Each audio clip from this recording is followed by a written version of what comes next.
Tomorrow is St. Patrick's Day, but do you really know who St. Patrick was, or if a Christian should celebrate this person's life? I'm reading an article recorded in the Trinity Mirror by Claire Fry, arguably one of the most known and marked national days of religious holidays.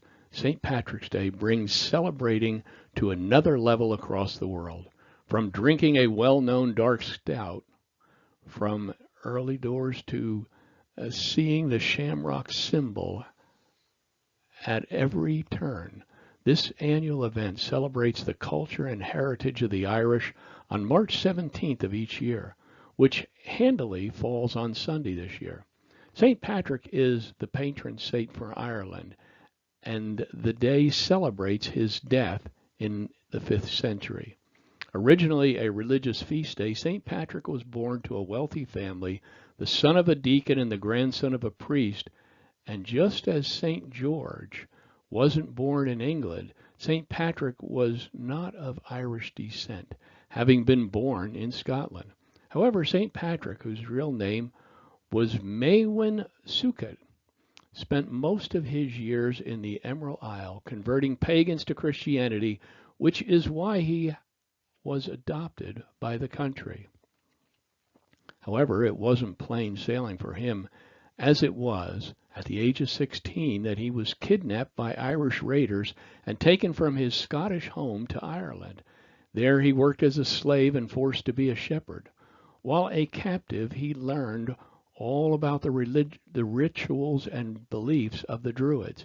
It is said he prayed to God more than 100 times a day. With one night having a dream, he was told to escape to the coast, where he returned home. He became a priest, just like his father, before dreaming once again that he had to go back to Ireland. On his return, he converted thousands of pagan Irish to Christianity, using the symbol of the shamrock to explain the Holy Trinity, which is why it is still used today in today's celebrations. St. Patrick died in Seoul, where he began his work as a missionary. He was buried in Downpatrick in County Down. Despite its origins, St. Patrick's Day has since grown into a global celebration of Irish culture, with festivities, usually involving a fair amount of drinking, held throughout the world.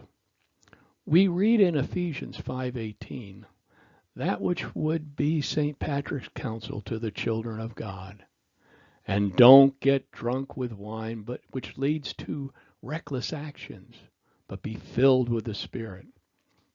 The grand deceiver had been at work here just as he is with Christmas and Easter, burying the truth about God and his redemptive work by changing the celebratory or commemorative narrative from reality and repentance to worldly whims and fantasies like Easter bunnies and Santa, leprechauns and sudden affluence.